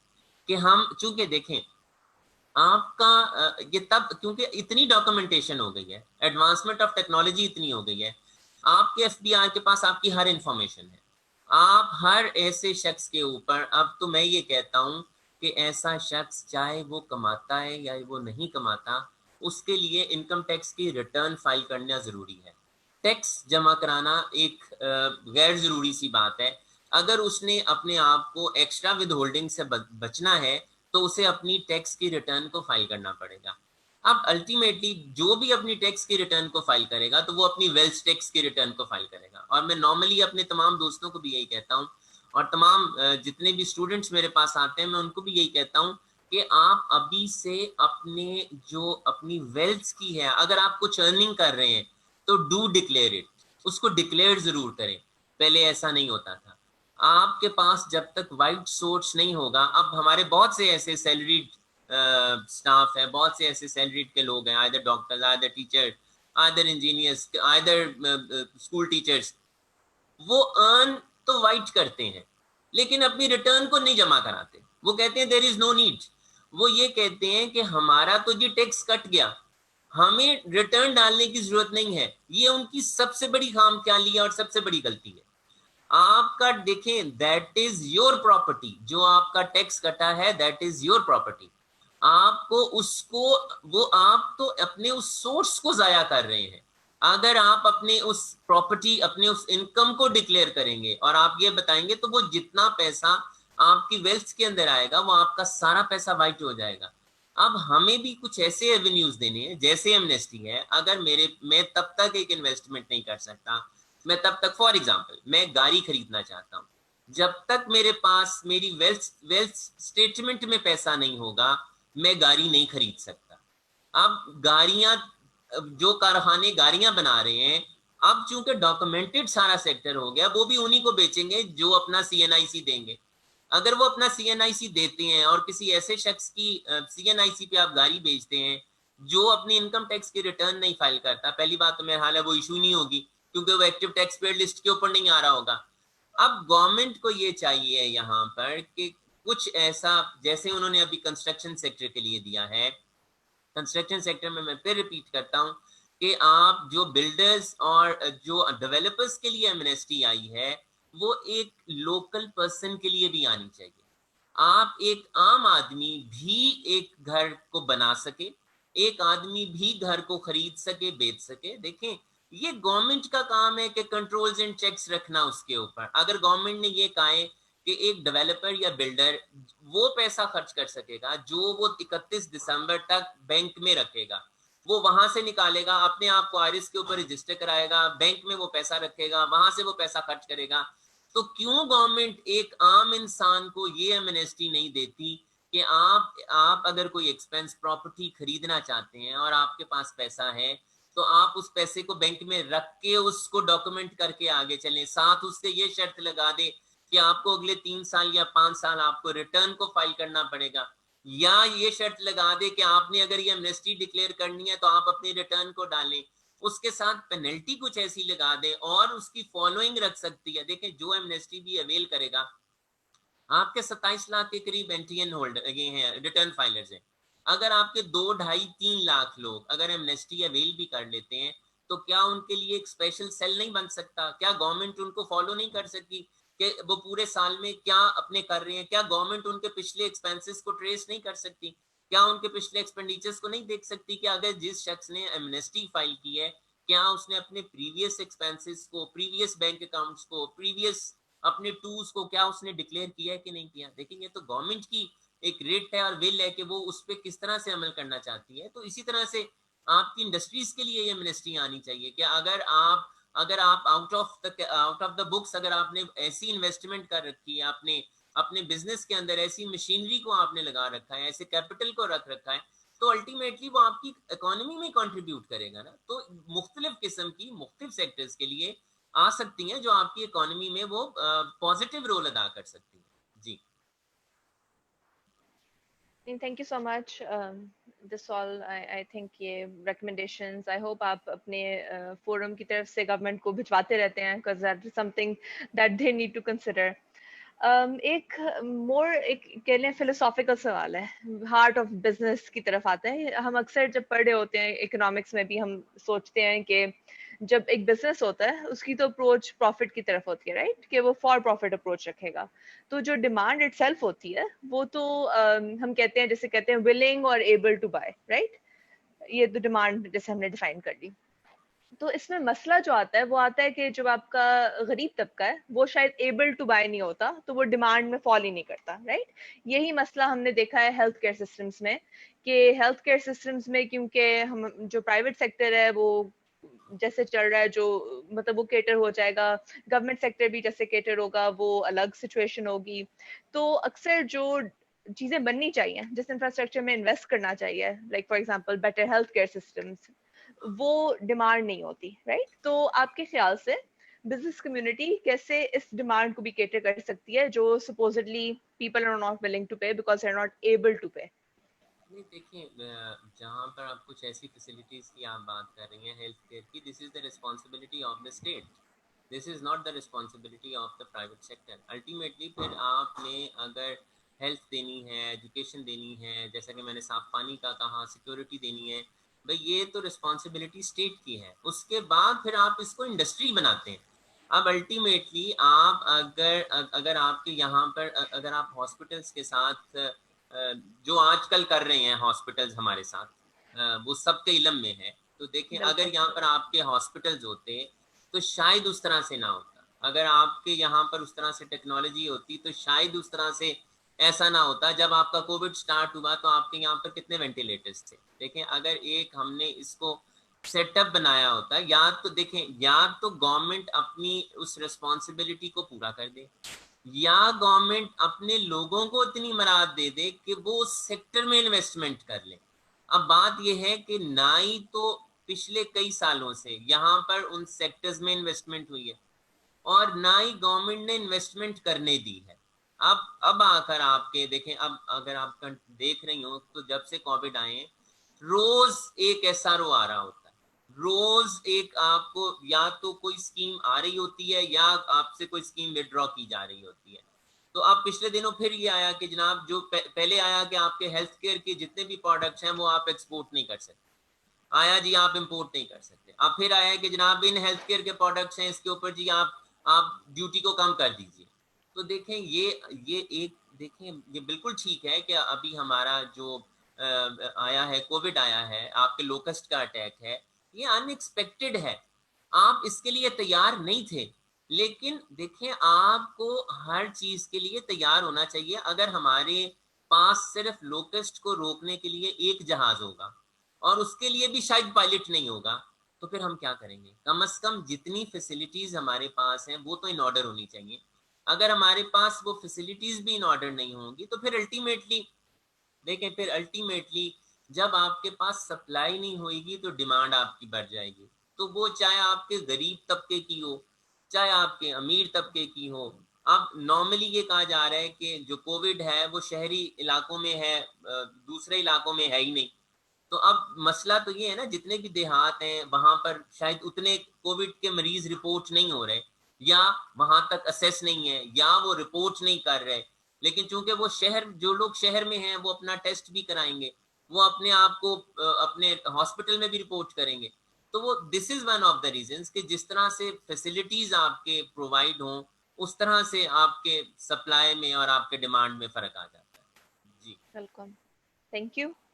मेरे ख्याल से लास्ट सवाल स्टूडेंट्स की तरफ होना चाहिए, इन द सेंस के क्या ऐसी एडवाइस आप दे सकेंगे to young students who are interested in pursuing business. I believe एक सवाल आया भी था, तो क्या एक तो what kind of skills should they be polishing in themselves, और दूसरा क्या वो चैलेंजेस फेस करेंगे so that they are prepared when they enter the real world. देखें, ये सवाल मुझसे भी कई दफ़ा होता है कि बहुत से लोग करते हैं कि हम कौन सा बिजनेस स्टार्ट करें। मेरे बहुत से कुछ कलीग्स भी हैं, वो भी अगर चाहें कि जरा हम ये फलां बिजनेस के मुतालिक सोच रहे हैं। तो देखें, सबसे पहली बात तो ये है कि आपका इंटरेस्ट किस तरफ है, आप क्या करना चाहते हैं। दूसरा, आपकी फैमिली की कोई बैकग्राउंड होती है, आपका कोई फैमिली बिजनेस होता है, आप उस बिजनेस के साथ रिलेटेड होते हैं। और मेरा तो ख्याल है शायद हालात आपको उस तरफ ले जाते हैं। अब अगर आज के दौर में आप ये कहें कि देखिए, आज से साल 2 साल पहले आपके बिजनेसेस में टर्न आउट जो था वो बहुत ज्यादा था, बहुत से आपके एम्प्लॉयज जो थे वो शिफ्टिंग कर रहे थे। अब आपके ले ऑफ्स इतने ज्यादा स्टार्ट हो गए हैं कि आपके जो जरूरी लोग भी थे आप उनको भी ले ऑफ कर रहे हो। तो इस वक्त जो सर्विस पर्सन है उनके लिए तो बहुत सही मसाइल हैं। जो एक्सपीरियंस्ड लोग थे उनके लिए बहुत से मसाइल हैं, उनको जॉब्स नहीं मिल रही। जिनकी करंट जॉब्स थी उन्हें अपनी करंट जॉब्स के मसाइल पड़े हैं कि पता नहीं उनके ओनर्स उन्हें कंटिन्यू करेंगे भी कि उनके ओनर्स उन्हें कंटिन्यू नहीं करेंगे। हाँ, अब अगर आप आ जाते हैं कि आपने बिजनेस की तरफ आना है, तो सबसे पहली बात तो ये है कि don't start your business until and unless you are not prepared for it, कि आपने सारा डॉक्यूमेंट करना है। देखिए, अब हालात बहुत बदल गए हैं। आप अगर ये कहें कि मैं अब उसी तरीके से चलूं और बगैर वाइट सोर्स के चलूं, बगैर डॉक्यूमेंटेशन के चलूं, तो बहुत मुश्किल हो जाएगा। हमें इस बात के लिए तैयार रहना चाहिए कि आपके पास कैपिटल भी हो। अगर आप बिजनेस भी स्टार्ट कर रहे हैं तो अगर आप 2 हाथ लेकर चले जाएंगे तो आप बिजनेस कैसे स्टार्ट करें, आप जो रिटर्न डालेंगे वो कैसे डालेंगे। अल्टीमेटली जो प्रैक्टिकली होता है और जो आपका इन बुक्स होता है उसमें ठीक है, फर्क भी होता है, लेकिन आपको कहीं से तो स्टार्ट करना है। आपके पास वाइट सोर्स जरूर होना चाहिए। आपको इस बात के लिए तैयार होना चाहिए कि आपने वो सारा कुछ डॉक्यूमेंट करना है। आपको इस बात के लिए तैयार होना चाहिए कि आपको फिर वो जितने मसाइल, अब चूंकि गवर्नमेंट के पास, मैं बार बार कहता हूँ कि चूंकि अब गवर्नमेंट के पास सारी इंफॉर्मेशन है, तो हम ये नहीं एक्सपेक्ट कर सकते कि हमारी कोई इंफॉर्मेशन गवर्नमेंट से छुपी रहेगी।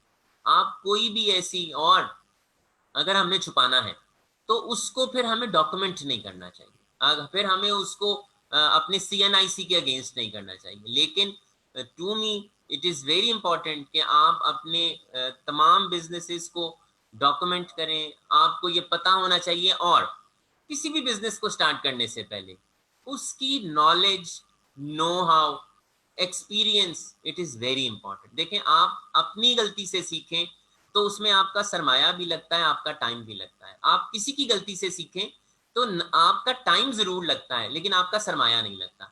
तो आप कुछ ऐसे देखें, आपके दिमाग में कुछ ना कुछ तो होता है कि आप IT के बिजनेस में जाना चाहते हैं, आप हार्डवेयर के बिजनेस में जाना चाहते हैं, आप क्या करना चाह रहे हैं। आप दोस्तों ने आपस में प्लान किया होता है कि हम ये करना चाह रहे हैं। तो देखें, अगर आपने एक्सपीरियंस लिया होगा, अगर आपने आपने वहां पर काम किया होगा 6 महीने किसी के भी साथ, तो वो आपके लिए फायदेमंद रहेगा। These some tips are very important. Otherwise तो पाकिस्तान में तो हालात ऐसे हैं कि कल का भी कुछ नहीं पता कि क्या करना है और क्या नहीं करना। इतनी सी बात है जी। ये बात बिल्कुल सही है, specially in terms of the uncertainty जो नॉट ओनली एक तो कोविड की वजह से बट आल्सो इन जनरल हमारी लोअर मिडिल इनकम कंट्री है, हमें नहीं पता होता, जियोपॉलिटिकल हालात भी हमारे इर्द गिर्द जो है वो भी बिल्कुल ऐसे। अनसर्टेन है। So with that yes that's good advice for students के अपने सोच समझ के फैसला करें, जहाँ से उन्हें रिसोर्सेज मिल सकती है, गाइडेंस मिल सकती है, जहाँ वो नॉलेज गेन कर सकते हैं उस तरफ परस्यू करें और अपने इंटरेस्ट को देखें। इसके अलावा is there any general advice जो आप देना चाहेंगे टू यंग स्टूडेंट्स? देखें, मैं तो यही कहूँगा कि अपनी इन्वेस्टमेंट्स को, अपने तमाम इंटरेस्ट्स को पाकिस्तान के साथ ज़रूर मलूज़े खातिर रखें। अल्टीमेटली बड़ी मेहनत से लिया गया है, और जितनी यूथ है हम उसी पे डिपेंड करते हैं। अल्टीमेटली हमारी इस वक्त भी जो हमारा एक सबसे बड़ा बेनिफिट है वो ये है कि 60% से ज़्यादा हमारी जो यूथ है वो बिलो 30 है, और इन्हीं का कंट्रीब्यूशन है हमारी आने वाले वक्तों में हमारी इकोनॉमी के अंदर। तो देखें, एजुकेशन इज़ वेरी इंपॉर्टेंट। आप अपनी ऐसे बिजनेसेस में आए, आप ऐसे कामों में आए कि आप वैल्यू एडिशन की तरफ आए, आप अपने ऐसे प्रोडक्ट्स की तरफ आए। आप देखें, अब कोविड के आने से भी आपके बिजनेस के हालात जो हैं वो बिल्कुल बदल गए हैं। आपके जो जिस तरह से आपके कारोबार हो रहे थे, अब उस तरह से कारोबार नहीं होंगे। Terms, norms, everything has change. तो हमें थोड़ा सा एडवांस भी होना पड़ेगा। देखें, अब आप और मैं, इससे पहले अगर कोविड से पहले होता तो मुझे शायद आपके इंस्टीट्यूट में आना पड़ता। आज मैं अपने ऑफिस में हूँ, आप अपने घर में हैं या अपने ऑफिस में हैं। देखें, तो अब टेक्नोलॉजी की वजह से हम किस तरह से हैं कि, और इस वक्त जितने भी लोग सुन रहे हैं, अगर नहीं भी सुन रहे तो वो बाद में सुन सकेंगे, तो वो देखेंगे ये आपकी टेक्नोलॉजी ही है कि आप टेक्नोलॉजी की वजह से, हमें उस टेक्नोलॉजी के इस्तेमाल को जरूर लाना है और कुछ ऐसा करें जो हम अपने मुल्क के लिए प्रोडक्टिव कर सकें। तो देखें, अल्टीमेटली हर एक का, और हर एक देखें, हर एक इस मुल्क से बाहर नहीं जा सकता। हर एक के पास ऐसे जराए नहीं हैं, ऐसे वसाइल नहीं है कि वो इस मुल्क से बाहर जा सके। तो जब हमने इस मुल्क से बाहर जाना नहीं, तो क्यों नहीं हम सब कुछ ऐसा करें जो हमारे इस मुल्क के लिए बेनिफिशियल हो। तो अपनी तमाम पॉलिसीज, तमाम स्ट्रेटजीज, अपने बिजनेसेस को हमें इस मुल्क के अंदर रखना चाहिए है।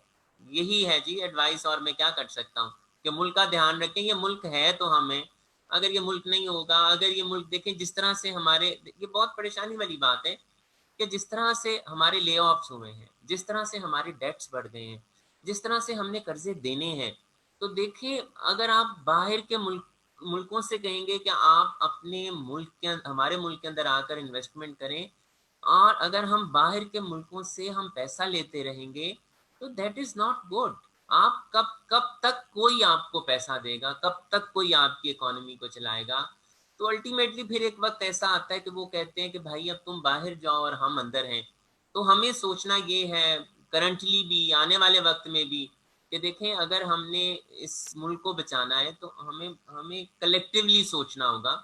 हमें इंडिविजुअल इंटरेस्ट्स को, इंडिविजुअल गेन्स को हमें पशेपुस्त रख के हमें कलेक्टिवली पाकिस्तान का सोचना है। अगर हम नहीं सोचेंगे तो फिर हमें कोई नहीं बचा सकेगा। जी बिल्कुल, ये बहुत ही आपने जिस कहेंगे विजडम वाली बात की है। हमारे असातिज़ा भी इससे बेनिफिट करेंगे, हमारे तालिब इल्म भी करेंगे, और इन जनरल कोई भी सिटीजन ऑफ दिस कंट्री जो हम अपने आप को पाकिस्तानी समझते हैं और हम पेट्रियाटिक भी हैं, तो ये सब हम सबका फ़र्ज़ है। और ये कलेक्टिव रिस्पॉन्सिबिलिटी का जो आपने लफ्ज़ इस्तेमाल किया, इट्स एब्सोल्युटली क्रूशल कि हम ना सिर्फ अपना सोचें, इंडिविजुअल इंटरेस्ट का सोचें, बट कि कलेक्टिवली सोचें, मुल्क की तरह सोचें, कौम की तरह सोचें।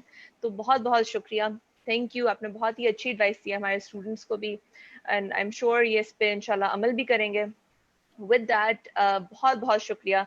और सबसे पहले तो मैं शुक्रिया आपका इस बात का करूंगी for bearing with all my technical issues, but more than that thank you so much for taking out the time to talk to our students. I am sure उन्होंने बहुत ज़्यादा इससे फ़ायदे मुफीद हुए होंगे इससे। और बस क्यूईसी का भी मैं शुक्रिया अदा करना चाहती हूँ कि उन्होंने हमें आपका इतनी अच्छी रिकमेंडेशन दी और हम आपसे फ़ायदे उठा सकें, और thank you so much. With that मैं मुस्तफ़ा जैदी साहब को कहूँगी कि वो क्यूईसी के बिहाफ पे आपका शुक्रिया भी अदा करें और कोई हमें अपने फ्यू वर्ड्स प्लीज़ अगर कह सकें वो।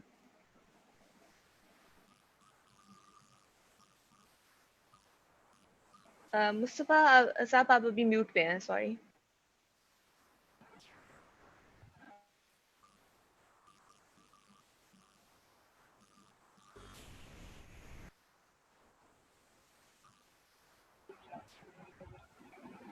जी आवाज आ रही है आपको? जी बिल्कुल अब आ रही है, थैंक यू। बहुत बहुत शुक्रिया काशिफ साहब, आज आपने हमें टाइम दिया। It was a really nice discussion to learn from your experience. I hope कि स्टूडेंट ने भी इसको एंजॉय किया होगा। क्यूसी के बिहाफ पर मैं बहुत I am thankful to the economics department as well as to the Kashif Anwar president, friend of business, friend of economic and business reforms. I hope today's session will benefit to the student community to learn from the industry side what are their thoughts about the Pakistan economy, how do they think, and what are the real challenges faced by them. Thank you everyone. Thank you very much. Thank you so much. Students भी आपका शुक्रिया अदा कर रहे हैं comments में, मैं Facebook पे भी देख रही हूँ, तो बहुत शुक्रिया स्टूडेंट्स की तरफ से भी, और thank you so much. Allah Thank you. Hafiz.